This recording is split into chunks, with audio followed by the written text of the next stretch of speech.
परमाणु धमकी देने वाला पाकिस्तान गिड़गिड़ाया।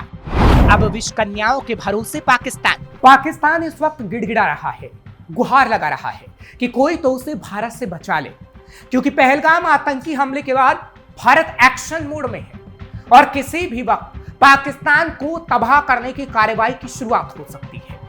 ऐसे में पाकिस्तान काफी डरा हुआ है और जब उसे किसी से मदद नहीं मिली तो वो विष कन्याओं के पास पहुंच गया है।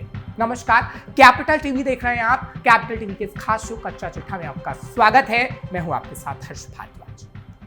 22 अप्रैल यानी पहलगाम में हुए आतंकी हमले की रात से पाकिस्तान की सरकार और उसकी फौज की नींद उड़ गई है। उनकी हर रात मुश्किल से गुजर रही है। भारत ने पहलगाम हमले का समय पर माकूल जवाब देने की जो अपनी सेना को खुली छूट दे रखी है, उसके बाद से पाकिस्तानी सेना का एक एक पल सदियों की तरह गुजर रहा है। आलम यह है कि इस दबाव में पाकिस्तान की ओर से जुबानी धमकियों के इस्तेमाल में कोई कोर कसर नहीं छोड़ी जा रही। आए दिन कोई नेता, फौज का अधिकारी या फिर राजनयिक परमाणु बम चलाने की धमकी दे रहा है, लेकिन फिर भी भारत जिस तरह से अपनी भावी कार्रवाई को लेकर शांत है, उसने पाकिस्तानियों की हर रात को कत्ल की रात बना रखा है। ऐसे में पाकिस्तान में सोचने वाले विद्वानों की कमी नहीं, जिन्हें लगता है कि उनके मुल्क की जान अब सिर्फ और सिर्फ विष कन्याएं ही बचा सकती हैं। विष कन्याओं के भरोसे क्यों है पाकिस्तान? भारत ने कभी भी पाकिस्तान पर हमला करने की बात नहीं की। भारत ने तो सिर्फ पहलगाम हमले में शामिल आतंकियों, उनके आकाओं और उन्हें संरक्षण देने वालों को कल्पना से भी बड़ी सजा देने का संकल्प उठाया है। लेकिन भारत के इस संकल्प मात्र से ही पाकिस्तान बिलबिलाया हुआ है। इस बीच भारत ने पाकिस्तान के खिलाफ कुछ कूटनीतिक एक्शन बनाए तो सिंधु जल समझौते को निलंबित करने की घोषणा की।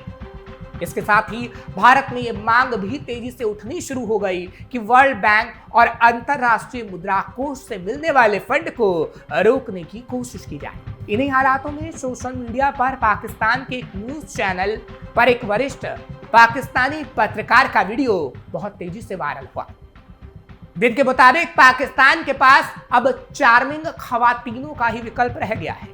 दरअसल एक डिबेट हो रही थी, उसमें पाकिस्तानी पत्रकार नजम सेठी की ओर से पाकिस्तानी हुक्मरानों को अमेरिका में भारत की ताकत का मुकाबला करने के लिए सुंदर स्त्रियों यानी चार्मिंग खवातीनों के इस्तेमाल की सलाह दी जा रही है। यानी कहा गया कि अमेरिका में भारत का मुकाबला करने के लिए पाकिस्तान की ऐसी औरतों को भेजा जाए जो अमेरिका से डील कर भारत के खिलाफ साजिश रच पाए। विष कन्याओं को लेकर क्या क्या कहा गया? अमेरिका में भारत की लॉबी बहुत मजबूत है। सीनेट से लेकर मल्टीनेशनल कंपनियों तक में अमेरिकी भारतीयों का खास प्रभाव है। पाकिस्तान इस लंबी लड़ाई के लिए तैयार नहीं है। पाकिस्तानी राजनयिक भारतीय राजनयिकों के मुकाबले में नहीं ठहरते। ऐसे मामलों में पाकिस्तान को ज्यादा एग्रेसिव और चार्मिंग होना चाहिए। डिप्लोमेसी में कई बार पब जाना पड़ता है, पार्क में जाना होता है। पाकिस्तानी ब्यूरोक्रेट्स में चार्म नहीं है, उन्हें अपीलिंग होना चाहिए। पाकिस्तानी राजनीतिक दलों को अपनी खवातीनों को लगाना होगा। ऐसी खवातीनों को भेजना चाहिए जो वहां के लोगों से डील कर सके। ऐसी महिलाओं को भेजना चाहिए जो विदेशी मामले हैंडल कर चुकी हैं। हालांकि इन बातों को देखें तो इसमें पाकिस्तान को आने वाले समय में विदेशी फंडिंग में कोई दिक्कत ना हो, इसकी चिंता पर बात हो रही है। लेकिन ये ऐसे समय में वायरल हुआ है जब जल्दी ही पाकिस्तान को फिर से लोन देने के लिए IMF की एक बड़ी बैठक होने वाली है। भारत हमेशा से कह रहा है कि पाकिस्तान IMF और वर्ल्ड बैंक से पर्यावरण जैसे वैश्विक समस्याओं से निपटने के नाम पर लोन लेकर उसका इस्तेमाल सीमा पर आतंकवाद को समर्थन देने में लगा देता है। पाकिस्तान के इस रवैये का शिकार अकेले भारत ही नहीं है। अफगानिस्तान, रूस, ईरान से लेकर बांग्लादेश तक उसके क्रॉस बॉर्डर टेररिज्म वाली नीति से परेशान है। भारत की मुख्य विपक्षी पार्टी कांग्रेस ने भी सरकार से कहा है कि वो IMF से पाकिस्तान को मिलने वाले फंड को रुकवाने की पहल शुरू करे। गीदड़ भभकी देने के अलावा कुछ नहीं कर सकता पाकिस्तान। फिलहाल ये कहा जा सकता है कि पाकिस्तान विष कन्याओं का इस्तेमाल और गीदड़ भभकी देने के अलावा कुछ नहीं कर सकता, क्योंकि एक तरफ पाकिस्तान सीमा पार आतंकवाद को अपनी राष्ट्रीय नीति बना चुका है, दूसरी तरफ अमेरिका और यूरोप समेत दुनिया भर के देशों को परमाणु युद्ध शुरू करने की धमकी से डराता रहा है। पाकिस्तान पूरे विश्व में एक गैर भरोसेमंद मुल्क के रूप में स्थापित हो चुका है, जिसके मंत्री भी कबूल कर चुके हैं कि वो एक धूर्त राष्ट्र है और पाकिस्तान गीदड़ भक्ति देने के अलावा कुछ नहीं कर सकता। यही वजह है कि रूस में पाकिस्तान के राजदूत मोहम्मद खालिद जमाली ने कहा, भारत ने अगर हम पर हमला किया या अगर नई दिल्ली ने पाकिस्तान का पानी रोका तो इस्लामाबाद अपने सारे हथियारों का इस्तेमाल कर दे, जिसमें परमाणु हथियार भी शामिल है।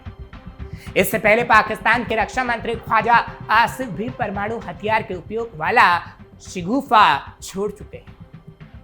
वहीं पाकिस्तान के एक नेता बिलावल भुट्टो भी सिंधु का पानी रुकने पर दरिया में खून बहाने की शेख ही बघाड़ चुके हैं।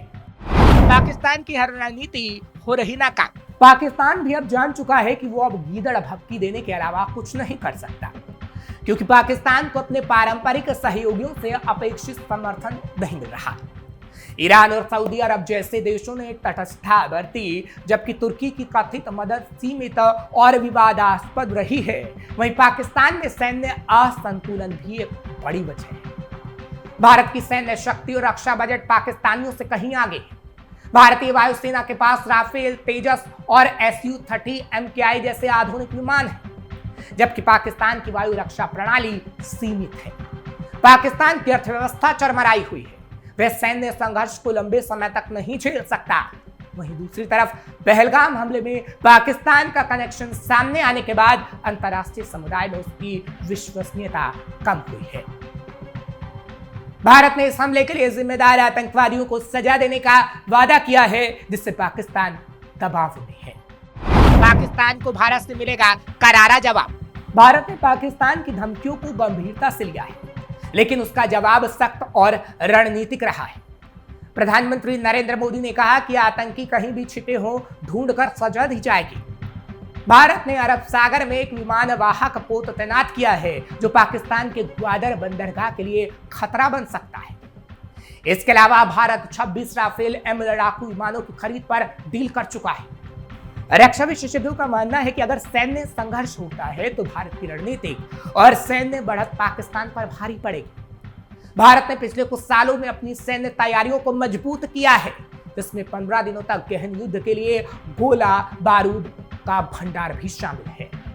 पाकिस्तान आग में घी डालने का कर रहा काम। भारत और पाकिस्तान के बीच तनाव पहले ही उबाल पर है, चाहे वो कश्मीर घाटी में बढ़ते आतंकी हमले को लेकर हो या सीमाओं पर सीज़फायर उल्लंघन को लेकर। लेकिन इस तनाव की आंच में घी डालने का काम एक बार फिर पाकिस्तान ने कर डाला है। सोमवार को पाकिस्तान ने अपनी फतेह एक नाम की सतह से सतह पर मार करने वाली मिसाइल का परीक्षण किया और इसे बड़ी सैन्य उपलब्धि बताने की कोशिश की। लेकिन हकीकत इससे कहीं अलग है, क्योंकि ये मिसाइल पाकिस्तान की कमजोरी और सैन्य विवशता का आईना भर है।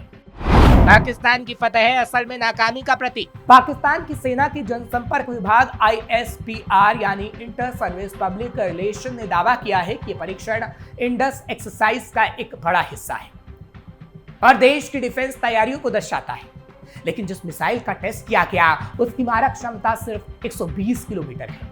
इसे ही पाकिस्तान ने अपने सैन्य ताकत का प्रतीक बना दिया। ये वैसा ही जैसे कोई तीरंदाज युद्ध के मैदान में गुलेल लेकर आ गया, ठीक वैसा ही। जब भारत के पास प्रलय जो 150 से 500 किलोमीटर रेंज, पृथ्वी 2 जो 350 किलोमीटर, शौर्य जो 750 किलोमीटर और अग्नि सीरीज जो 700 किलोमीटर से 5000 किलोमीटर तक की रेंज की है, ऐसी आधुनिक और उच्च सटीकता वाली मिसाइलें जब भारत के पास है, तब पाकिस्तान की 120 किलोमीटर रेंज वाली मिसाइल फतेह एक मजाक से कम नहीं लगती। तकनीक से ज्यादा प्रोपोगेंडा पर फोकस। फतेह एक मिसाइल पाकिस्तान की घरेलू मिलिट्री इंडस्ट्री का हिस्सा है और चीन से मिली तकनीक पर आधारित बताई जाती है। हालांकि इसकी सटीकता और विश्वसनीयता को लेकर अब तक कई सैन्य विश्लेषक सवाल खड़े कर चुके हैं।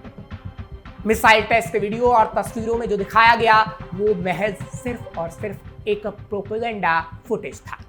ना कोई टारगेट डिटेल, ना इंपैक्ट एनालिसिस और ना ही वास्तविक ऑपरेशनल वैलिडेशन। यह साबित करता है कि पाकिस्तान का उद्देश्य सिर्फ अपने घरेलू दर्शकों और अंतर्राष्ट्रीय मंच पर ताकत का भ्रम रचने का है, जबकि जमीनी सच्चाई बिल्कुल कमजोर है। भारत हर मोर्चे पर अलर्ट। भारत इस वक्त हर मोर्चे पर अलर्ट है, चाहे जम्मू कश्मीर हो या पंजाब सीमा या फिर अंतर्राष्ट्रीय कूटनीतिक मंच।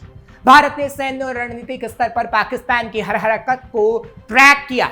रक्षा विशेषज्ञों का मानना है कि पाकिस्तान के इस मिसाइल टेस्ट से भारत की रणनीति या सैन्य संतुलन पर कोई असर नहीं पड़ेगा। विशेषज्ञ मानते हैं कि 120 किलोमीटर रेंज वाली मिसाइल का सैन्य महत्व केवल सीमित ऑपरेशनों तक ही सिमटा होता है, और वे भी तब जब इसका लॉन्च सफल हो और सटीकता भरोसेमंद हो। भारत जैसे देश के लिए जिसके पास सुपरसोनिक ब्रह्मोस और सैटेलाइट गाइडेड सिस्टम है, यह फतेह एक केवल गुब्बारे की तरह फूलकर फटने वाली धमकी है। यानी ये कहा जा सकता है कि पाकिस्तान चाहे विश्व कन्याओं का इस्तेमाल कर ले या फिर मिसाइल का झूठा प्रदर्शन, वो भारत से हमेशा से पीछे रहा है, क्योंकि एक तरफ से आर्थिक तौर पर पाकिस्तान की कमर भारत तोड़ता रहा है, तो दूसरी तरफ पाकिस्तान को अब पूरी तरह तबाह करने की तैयारी पूरी हो चुकी है। फिलहाल कच्चा चिट्ठा के इस खास प्रोग्राम में इतना ही, क्योंकि पाकिस्तान का कच्चा चिट्ठा हम लगातार खोलते हैं, आगे भी खोलते रहेंगे। फिलहाल आपको ये खबर कैसी लगी कमेंट सेक्शन में जरूर बताएं। खबर को लाइक शेयर करिए, कैपिटल टीवी को सब्सक्राइब जरूर करिए।